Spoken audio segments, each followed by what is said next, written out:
Book mark ഉണ്ടാക്കാൻ എങ്ങനെയാണെന്ന് നോക്കിയാലോ. ഒരു 12-11 സെൻറ്റിമീറ്റർ നീളത്തിൽ അല്ലെങ്കിൽ ഒരു 15 സെൻറ്റിമീറ്ററിനുള്ളിൽ നീളമുള്ളൊരു കട്ടിയുള്ളൊരു വൈറ്റ് പേപ്പർ, ചാർട്ട് പേപ്പർ, അങ്ങനെ ഏതെങ്കിലും പേപ്പർ കട്ട് ചെയ്തെടുത്തതിന് ശേഷം കുറച്ച് ഹാർട്ട്സിൻ്റെ ഷേപ്പിൽ ഏതെങ്കിലും കളർ പേപ്പർ കട്ട് ചെയ്തെടുക്കുക. എനിക്ക് ബ്ലൂ ഇഷ്ടപ്പെട്ടുകൊണ്ട് ഞാൻ ബ്ലൂ കളർ എടുത്തു. അതിനകത്ത് ഫോം ഷീറ്റ്സും ഞാൻ യൂസ് ചെയ്തിട്ടുണ്ട്, ഗ്ലിറ്റർ ഫോം ഷീറ്റ്സും യൂസ് ചെയ്തിട്ടുണ്ട്. അപ്പോൾ അതങ്ങനെ കട്ട് ചെയ്തെടുത്തിട്ട് ഞാൻ ഓൾറെഡി കട്ട് ചെയ്ത വൈറ്റ് പേപ്പറില്ലേ, ആ പേപ്പറിലേക്ക് ഞാൻ ഇതിങ്ങനെ വെച്ച് നോക്കി. എനിക്ക് ഇഷ്ടപ്പെട്ടൊരു അലൈൻമെൻറ്റിൽ ഞാൻ വെച്ചു. പിന്നെ ഇപ്പോൾ ചെയ്തതുപോലെ സെല്ലോ ടേപ്പ് ഒട്ടിക്കരുത്. ആദ്യം തന്നെ എല്ലാ ഹാർട്ട്സും ആ വൈറ്റ് ഷീറ്റിലേക്ക് ഒട്ടിച്ചു കൊടുത്തതിന് ശേഷം മാത്രമേ നമ്മുടെ സെല്ലോ ടേപ്പ് യൂസ് ചെയ്യാവുള്ളൂ.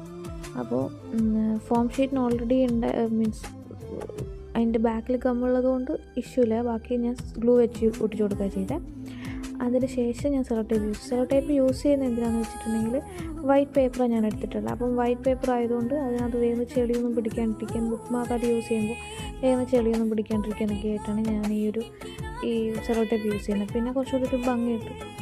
അപ്പം നമുക്ക് എന്തെങ്കിലും വെള്ളമൊക്കെ ആയാലോ പെട്ടെന്ന് അങ്ങനെ ചീത്തയാവില്ല. അപ്പോൾ അതിനൊക്കെ വേണ്ടിയിട്ടാണ് ഞാൻ സെല്ലോ ടേപ്പ് യൂസ് ചെയ്യുന്നത്.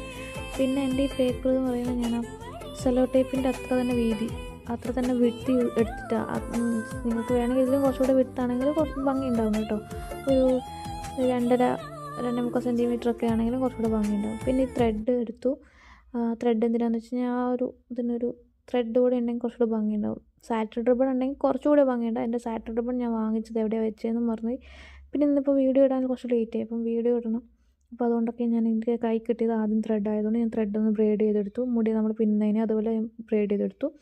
അതിന് ശേഷം ഞാൻ ഓൾറെഡി ഉണ്ടായിരുന്ന കട്ടിയുള്ള പേപ്പറിൽ ഒരു ഹോൾ ഇട്ടു. പഞ്ചിങ് മെഷീൻ ഇല്ലാത്തതുകൊണ്ട് ഞാൻ ഈ കോമ്പസിനോടെ കിട്ടുന്ന സാധനമില്ലേ, അതിൻ്റെ പേരൊന്നും എനിക്ക് ഓർമ്മയില്ല കേട്ടോ ഗൈസ്. അപ്പോൾ ആ സാധനം ഇട്ട് ഞാൻ നോക്കി ബ്രേഡ് ചെയ്തെടുത്തുകൊണ്ട് ഈ ഒരു ഹോളിൽ കൂടെ അത് കയറുന്നില്ല. ദെൻ ഞാൻ വേറൊരു നൂലിട്ടിട്ടാണ് ഞാനത് കയറിയിട്ടുള്ളത്.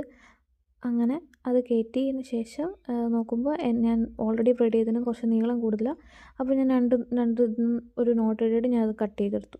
പിന്നെ അതിൻ്റെ ഒരു ഭംഗിക്ക് വേണ്ടിയിട്ട് ഞാൻ ആ ഒരു ഇത് ഒന്ന് കുറച്ചിങ്ങനെ ഒരു ഇതിങ്ങനെ ചെയ്ത് കൊടുത്ത്, കണ്ടോ വീഡിയോ കാണുന്ന പോലെ അങ്ങനെ ചെയ്തു. അപ്പോഴത്തേക്കും നമ്മുടെ ബുക്ക് മാർക്ക് റെഡിയായി ഗൈസ്. അപ്പോൾ ഇത്രയേ ഉള്ളൂ പരിപാടി. ബുക്ക് മാർക്ക് ഈസിയാണ് ഉണ്ടാക്കാൻ. അപ്പോൾ നിങ്ങളും ബുക്ക് മാർക്ക് ഉണ്ടാക്കി നോക്കുക. പിന്നെ നിങ്ങൾക്ക് വീഡിയോ ഹെൽപ്ഫുള്ളായി അല്ലെങ്കിൽ ഇഷ്ടപ്പെട്ടു എന്നുണ്ടെങ്കിൽ കമൻസിൽ അറിയിക്കുക കേട്ടോ. പിന്നെ അപ്പോൾ നിങ്ങളെല്ലാവരും ലൈക്ക് ചെയ്യുക, ഷെയർ ചെയ്യുക, ചാനൽ സബ്സ്ക്രൈബ് കൂടെ ചെയ്യുക കേട്ടോ.